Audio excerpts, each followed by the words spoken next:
Transformons les carnets, toujours en rapport avec ce qu'on est en train de développer sur Tiers Livre Recherche sur la nouvelle. Petite exploration à Julio Cortázar. Alors, si je vous dis 62, si vous dites quoi 62 moi, ça me disait pas grand-chose. Est-ce qu'il n'y aurait pas un Cortázar méconnu, comme s'il y avait une œuvre, Le Continent des Nouvelles, Marel, justement Marel, on va en parler, qui vient là devant comme un phare, et tout le continent de ce qu'on ne sait pas de Cortázar, tout simplement parce que ça n'a pas été traduit, les poèmes assez récemment, mais les essais certainement pas, les entretiens, mais je viens de découvrir une traduction super compilée d'entretiens, mais publiée à Montréal, totalement indisponible en France.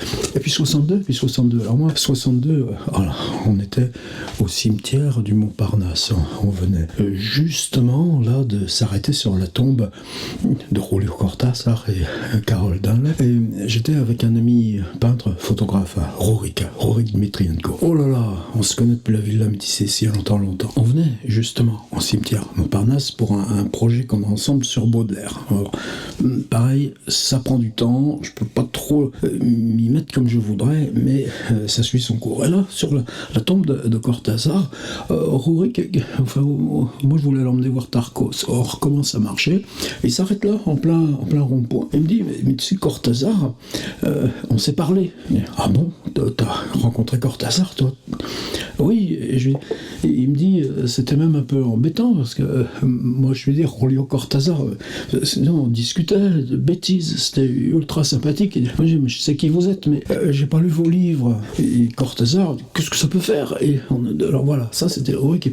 Et maintenant, ce que je préfère de Cortázar, c'est le 62, une ligne de bus. Et Rurik, il a des drôles de pratiques de lecture. Comme il est toujours à arpenter Paris avec son gros Canon, suivez-le sur Facebook, vous verrez, je vous remets le nom, là, c'est facile ensuite à trouver. C'est souvent le dimanche, il fait ça. Boulevard Saint-Michel, vous connaissez Bouligné. Moi, je vais plutôt chez Gibert, une fois tous les 3 mois. Attends, ce sera qu'un gros sac de supermarché, là, mais bon, c'est ça ma réserve d'achat de livres. Lui, c'est sur le trottoir devant chez Bouligné, parce que les bouquins sont à, je crois, 50 centimes, mais si tu en prends 3, tu as droit à 3 livres pour 1 euro. Et très souvent le dimanche, alors, mais là chez Bouligné, 1 euro, j'ai trouvé ces 3-là. Et c'est uniquement le titre sur quoi ils se fondent. La curiosité ou l'énigme ou la singularité d'un titre. Et ils trouvent des trésors, mais des trésors. Des auteurs qui est tout surpris, lui, de savoir que nous, on connaît, allez, 62, maquette à monter. Alors, maquette est au singulier, et c'est très bizarre parce que le titre, donc c'est tout ce que je vais lire, c'est traduit par Laure Guy Bataillon, une des grandes traductrices de l'œuvre. Et le titre original, alors je parle pas espagnol, 62, je ne saurais même pas le prononcer en espagnol, Modelo para armar. Mais il y a directement 62 et Modelo au singulier. Alors qu'en France, ils ont mis soit 62 en très gros avec une rupture de typo, là, sur Gallimard, et à l'intérieur, c'est... là, on n'a rien, 62 maquettes à monter, ça respecte bien, mais très souvent sur le livre, vous voyez, c'est toujours avec un tiret, là, alors que ce tiret n'a rien à faire, là. C'est quoi, la page 4?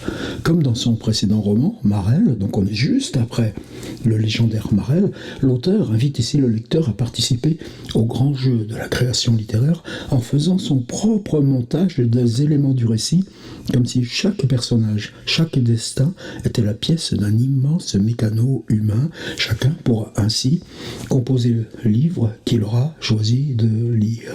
Puis ensuite il donne les thèmes. À Vienne, il hante les couloirs d'un hôtel aussi historique que délabré, à la poursuite d'un vampire avatar de la...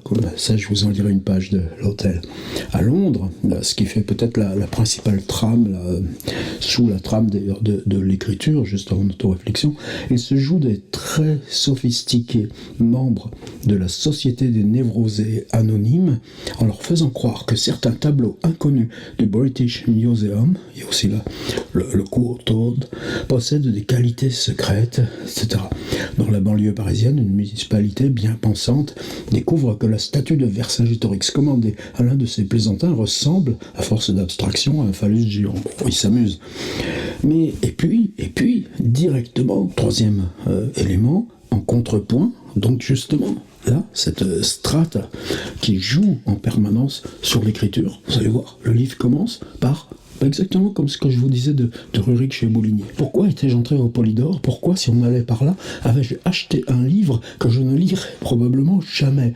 L'adverbe est déjà un croc en jambe, car il m'est arrivé plusieurs fois d'acheter un livre en étant sûr qu'ils iraient se perdre au fond de ma bibliothèque, et cependant je les avais achetés. L'énigme, c'est de les avoir achetés. Le mobile qui m'a poussé à cette possession inutile. Et puisque nous voilà dans l'enchaînement des questions, pourquoi, après être entré dans le restaurant Polydor, suis-je allé m'asseoir à une table du fond, face à la grande glace qui dédoublait précairement la salle morne et déteinte, et un autre chaînon à vérifier. Pourquoi je demandais une bouteille ? C'est parti.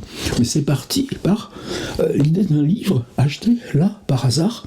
Il va se révéler un petit peu plus loin que, comme par hasard, il s'agit d'un livre de Butor, et comme par hasard, c'est plutôt avec Boomerang que là on a un jeu d'écluses et transversal formidable. Et donc, en contrepoint, le monde secret des rêves et des alchimies humaines, la ville où se joue le véritable destin avant de s'exprimer dans ce qu'on appelle la réalité.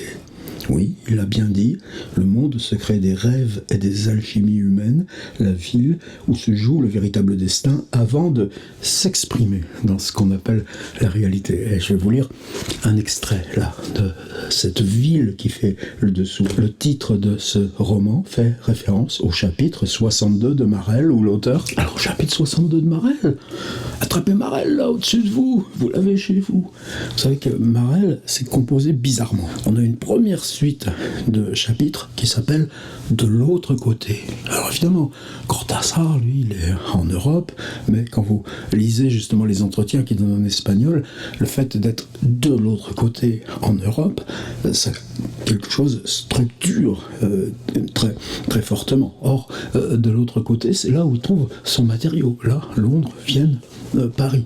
Et puis ensuite... une autre section qui s'appelle « De ce côté-ci » et on arrive les deux ensemble à 56 chapitres. Et puis il y a une troisième partie qui, elle, est faite de, je crois, 90 autres chapitres très courts. Et la seule instruction qu'on ait, c'est qu'on peut les lire dans l'ordre qu'on veut. C'est-à-dire que Marel, on a beaucoup trop l'impression de dire, vous savez, vous lisez un chapitre, et puis à la fin, ça vous dit 23, vous pouvez aller à 45. Vous lisez le 45, ah oui, maintenant, allez au 85. Et ainsi de suite. Chaque bout de chapitre termine par l'indication d'aller lire celui-ci, et donc on peut lire chronologiquement, ou on peut se balader dans le livre, ou on peut passer librement, mais ça efface un petit peu trop l'idée de cette construction ternaire.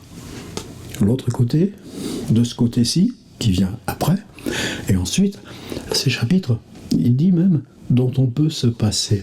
Alors le 62, le 62, il est très court.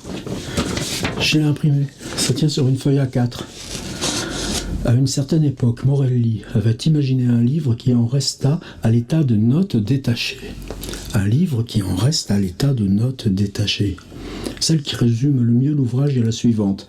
Psychologie, terme vieillot, un Suédois échafaude d'une théorie chimique de la pensée. Chimie, électromagnétisme, courant, secret de la matière vivante, tout finit par évoquer étrangement la notion de mana.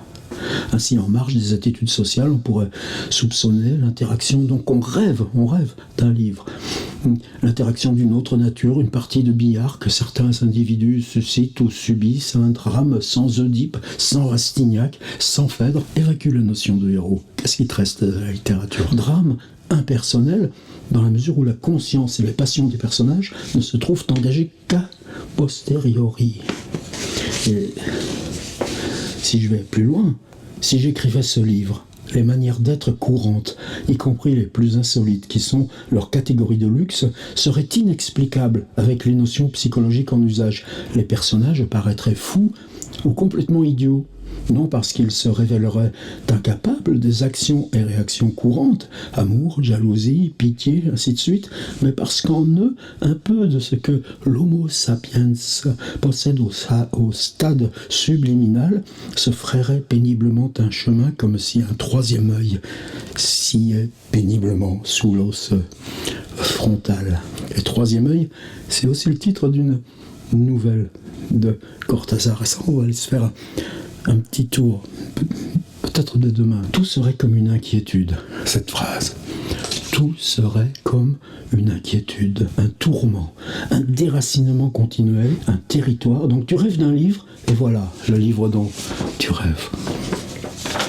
Juste après Marel, et c'est toutes ces suites-là de chapitres, qu'est-ce qu'il fait, Cortázar? Eh bien, il prend le chapitre 62, où il a énoncé ce rêve de livre insensé, et il le fait. Et il le fait encore aussi avec cette manière-là, où justement, probablement, Boomerang de Butor a servi de lancer. Je vous lis le début. « Je voudrais un château saignant, dit le gros client. » Vous savez qu'on a des gros beefsteaks qui s'appellent le château brillant, château saignant. On est plutôt là dans une image presque surréaliste. D'après le miroir, le dîneur était assis à la deuxième table derrière celle qu'occupait Juan, bien content de faire connaissance de Juan, et de ce fait son image et sa voix avaient dû parcourir des itinéraires opposés et convergents avant de parvenir à Juan. Le livre aussi, dans la vitrine du boulevard Saint-Germain.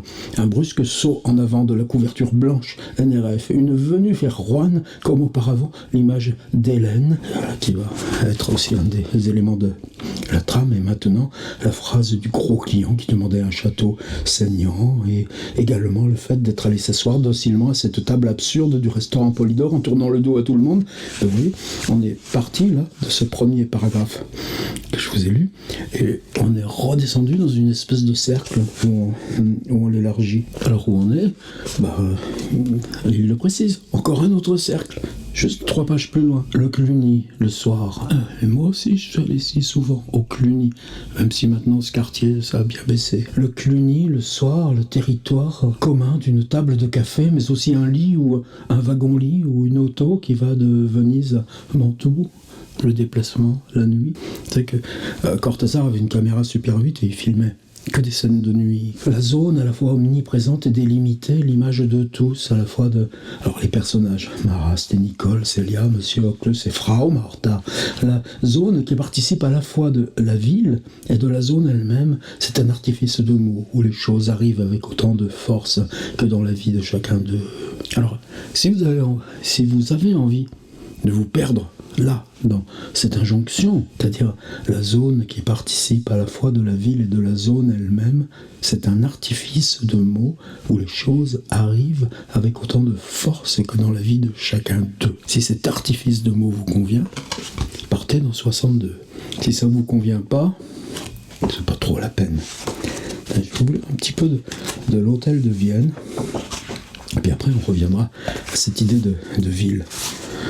Alors voilà comment ça fonctionne. Cela ne ressemblait pas du tout à une pince Monseigneur, ce qui, évidemment, enlevait à l'opération un peu de son charme. C'était plutôt une clé comme n'importe quelle clé de l'hôtel avec laquelle Frau Martha ouvrit sans bruit la porte de la chambre 22, qui n'avait pas dû abriter, elle, d'hôtes historiques à en juger par l'étroitesse du couloir et de son odeur de moisi. Juan pensa un moment battre en retraite, aller avertir Tell, qui méritait bien cette récompense après tant d'espionnage désintéressé, mais son action précéda, comme il convient, sa réflexion. Collé au mur, il se glissa derrière Frau Martha, et à peine eut-elle disparu dans l'ouverture de la porte qu'il y s'ouvrait en dedans, qu'elle passa un pied dans l'entrebâillement, puis attendit le scandale inévitable, puisqu'il était inévitable que la vieille referme la porte derrière elle, ce qu'aurait fait n'importe qui en pareille circonstance, n'importe qui sauf Frau Martha, car la porte resta ouverte et le pied de Juan n'eut pas à souffrir l'outrage qu'il redoutait, et attendait avec une crispation défensive. La chambre était sombre, sent-elle savonnette à l'essence de pain. Nouveau-tel louable à l'hôtel du roi de Hongrie, dû sans doute à la jeune anglaise, sans savoir que faire, privée de toutes les séquences logiques que réclamait la situation. Il ne restait plus à Rouen que de garder la même position en se plaquant le plus possible contre le mur et en gardant son soulier dans l'entrebâillement pour le cas où, puisque les interprétations de la logique coagulent à une vitesse prodigieuse et que de part et d'autre de l'étincelle d'une exception s'ouvrent aussitôt les interminables bâillements de la pure curiosité, causalité infaillible. Par exemple, la lanterne sourde. Il était presque inévitable du train où allaient les choses qu'apparut le faisceau de lumière violette d'une lanterne sourde, et c'est ce qui se produisit à quelques 2 mètres de la porte. Un cercle tremblant se dessina sur le plancher, se balança de droite et de gauche comme cherchant sa direction. Pour la seconde fois, Rouen se vit agir sans consultation préalable de ses instances supérieures. Son corps de profil tenait exactement dans l'entrebâillement de la porte où, tournant sur un pied, il glissa dans un parfait silence pour se replier contre la porte qu'il ferma peu à peu d'un léger mouvement de l'épaule. Une poussée de plus, on aurait entendu le déclic du pêne, mais l'épaule s'arrêta à temps, d'une manière aussi peu précise que tout ce qui venait d'arriver. Rouen eut l'impression que cette fente l'empêchait de tomber complètement dans une chose qui commençait déjà à prendre la forme d'une crampe d'estomac, sans compter que de l'autre côté de ce monde nouveau et ténébreux, Terre devait l'attendre, et c'était comme un pont, un contact avec un reste de bon sens, et pendant que le cercle de lumière s'obstinait à aller et venir dans une vague région du parquet où commençait un tapis violet, il était presque agréable, si au moins cette crampe m'avait fichu la paix, d'envisager cette notion de bon sens qui paraissait, etc., etc., etc. Et maintenant, la ville.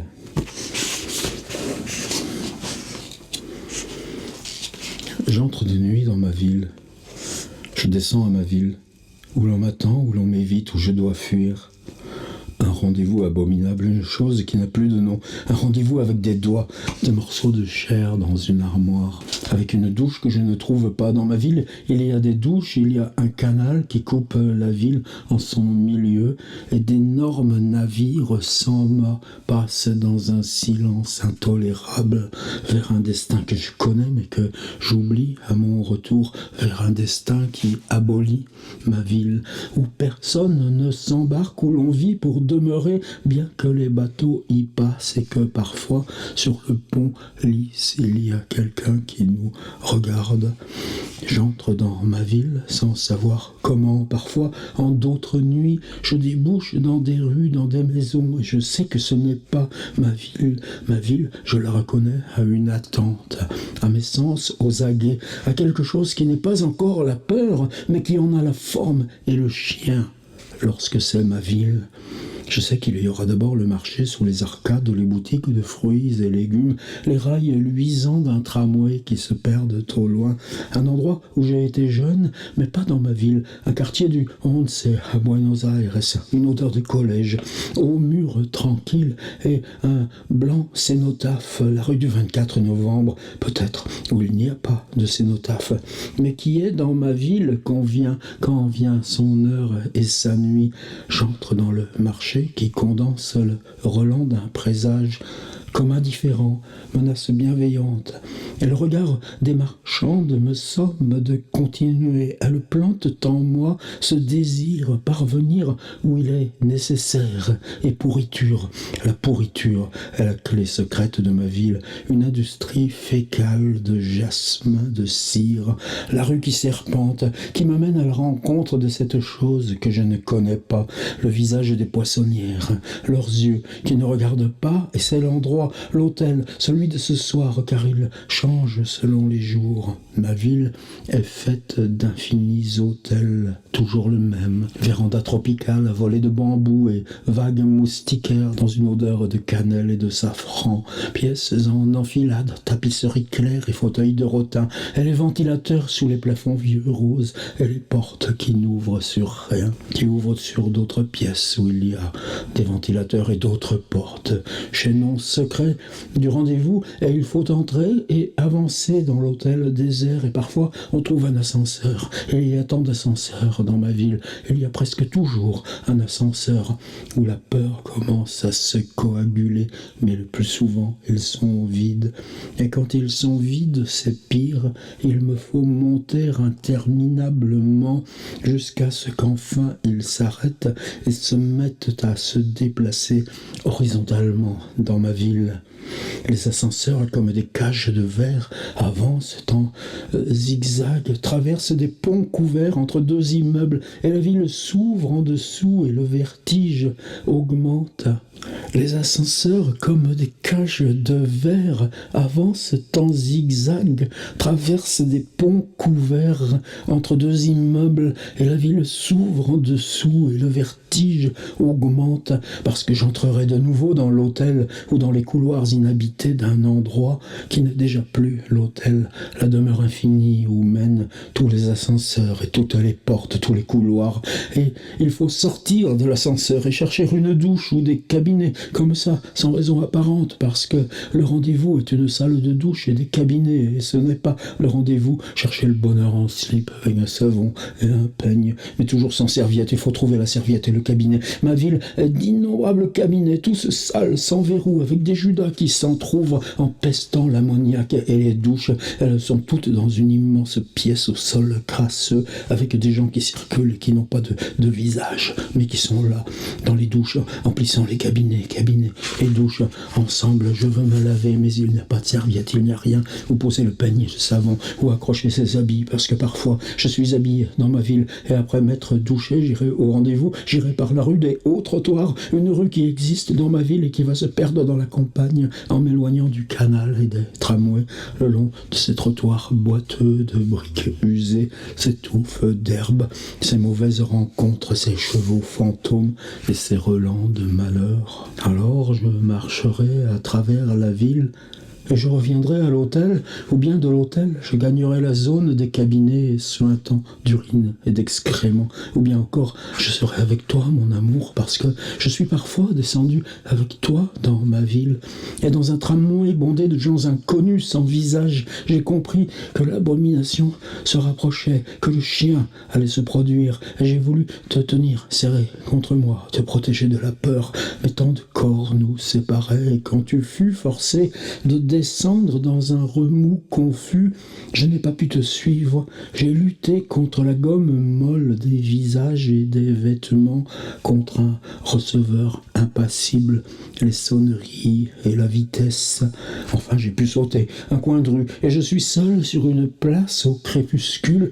Savoir que tu criais, perdu dans ma ville, si près et si introuvable, pour toujours perdu dans ma ville. Et c'était ça, le chien. C'était ça, le rendez-vous. Inexorablement, c'était le rendez-vous. Séparé pour toujours dans ma ville où il n'y aurait pas d'hôtel pour toi, ni d'ascenseur, ni de douche.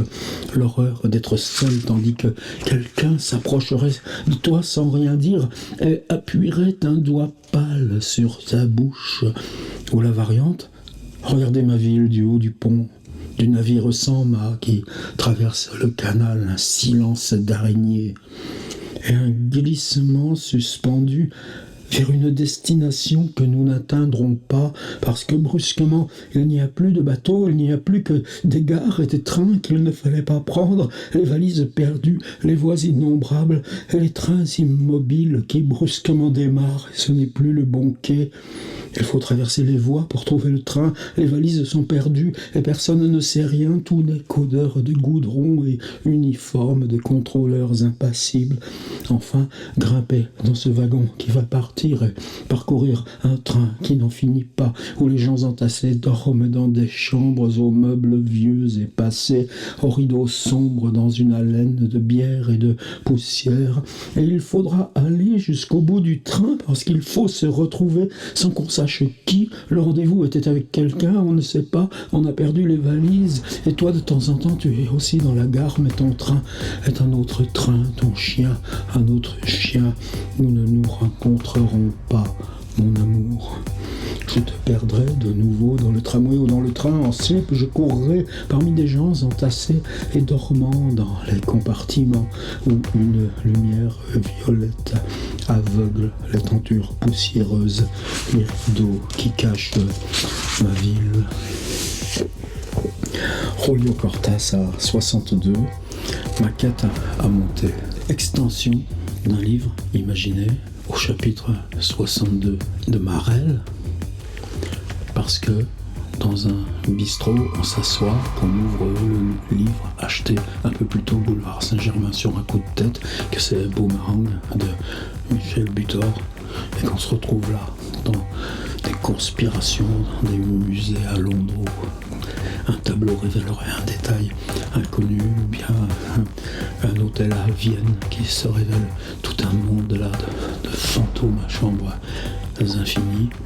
Bah oui, puisque le livre rêvé dans Marel était un livre insensé. C'est ça, 62. Merci Rurik.